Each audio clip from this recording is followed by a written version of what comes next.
First যে পয়েন্টটা সেটা হচ্ছে অ্যানালাইসিস। সো অ্যানালাইসিস জিনিসটা আসলে কি? অ্যানালাইসিস জিনিসটা হচ্ছে আমরা বলতে চাচ্ছি যে তুমি অ্যানালাইসিস করবে যে তোমার পড়াশোনা আসলে কতটুকু গেছে, ঠিক আছে? সো এখানে আসলে অনেকগুলো পার্ট হইতে পারে। সো একটা পার্ট হইতে পারে যে আসলে তোমার পড়াশোনার প্রোগ্রেসটা কতটুকু।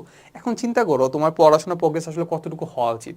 এখন আমরা যদি চিন্তা করি তোমরা এখন সেকেন্ড ইয়ারে উঠছো বা সেকেন্ড ইয়ারের একটু সামনে আগাইছো, তাহলে বলা যায় যে তোমাদের আসলে 50% কিন্তু কমপ্লিট হয়ে যাওয়ার কথা। মানে তোমাদের সিলেবাসের 50%, মানে ধরো হচ্ছে আমি যদি ফিজিক্সের কথা চিন্তা করি, ফিজিক্সের ফার্স্ট পেপার কিন্তু শেষ হয়ে যাওয়ার কথা। আর কোনো যদি কলেজে যদি দুইটা একসাথে ধরে তাহলে বলা যায় যে প্রথমটার 50% আর হচ্ছে সেকেন্ডের 50% কিন্তু হয়ে যাওয়ার কথা, ঠিক আছে? সো ওইটা আসলে পুরোপুরি তো হওয়ার কথাটা, কারণ হচ্ছে মোটামুটি প্রথম কলেজ লাইফ পড়তেছে বড় একটা ধাক্কা খাইছো যে স্কুলের লাইফে যে পড়াশোনা প্লাস কলেজ লাইফে পড়াশোনা কিন্তু হিউজ ডিফারেন্স।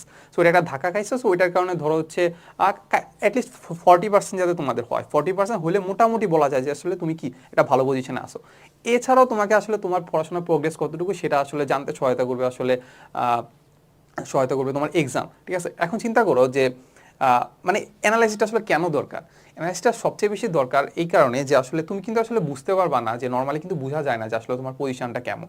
যেমন আমি যদি আমার কথা চিন্তা করি, আমি আসলে স্কুলে হচ্ছে সামনের দিকে সাই স্টুডেন্ট ছিলাম, একটা সেকশনে ফার্স্ট বই ছিলাম। আমার স্কুল ছিল হচ্ছে কুমিল্লা জিলা স্কুল আর কি। সো কুমিল্লা জিলা স্কুল আসলে কুমিল্লার মধ্যে সবচেয়ে ভালো স্কুল। তো এখানে একটা সেকশনে ফার্স্ট বই হওয়া মানে আসলে অনেক কিছু তখন, এখনও মানে অ্যাটলিস্ট তখন আমার কাছে মনে হইতো যে আমি যদি কলেজে যাইতাম বা হচ্ছে পুরো বাংলাদেশ দিয়ে যদি পরীক্ষা হইতো তাহলে মোটামুটি আমি 50-এর ভিতর তো থাকবই।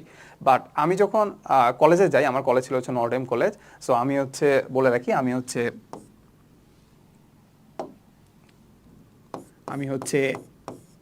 NDC 20, আর হচ্ছে আমার গ্রুপ নাম্বার ছিল হচ্ছে, যারা হচ্ছে নর্ডেম কলেজে আসো তারা কাইন্ডলি হচ্ছে চাইলে কমেন্ট করে জানাতে পারো যে তাদের গ্রুপ নাম্বারটা কত আর কি। সো আমার গ্রুপ ছিল হচ্ছে 12। ওকে।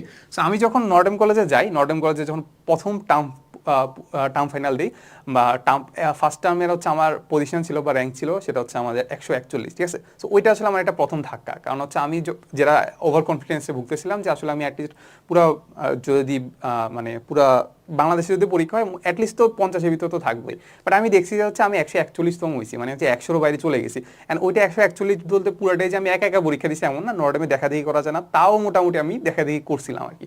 সো ওইখান থেকে আমি একটা ধাক্কা খাইছি যে আমার আসলে পজিশনটা খুব একটা ভালো না, আসলে আমার পড়াশোনার প্রতি আরেকটু বেশি ফোকাস করা উচিত। সো আমার কাছে এটাই মনে হয় যে অ্যানালাইসিসটা কেন দরকার, কারণ হচ্ছে তুমি হয়তো ওভার কনফিডেন্সে ভুগতে পারো কিংবা হচ্ছে তুমি ল্যাক অফ কনফিডেন্সে ভুগতে পারো, ঠিক আছে? তোমার আসলে নিজের পজিশনটাকে একটু বোঝা উচিত যে আসলে তুমি কোন পজিশনে আসো।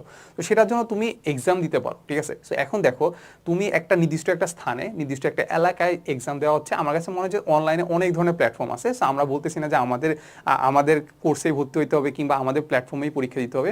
হাজার হাজার পরীক্ষা দেওয়ার সাইট আছে, ওইখানে যায় তুমি তোমার পজিশনটা দেখতে পারো, ঠিক আছে? পরীক্ষা দিয়ে পজিশনটা দেখলা অ্যান্ড বুঝতে পারলা যে আসলে তোমার কতটুকু প্রোগ্রেস আছে, তুমি কতটুকু আগানো উচিত বা কতটুকু পিছায় আসো আর কি।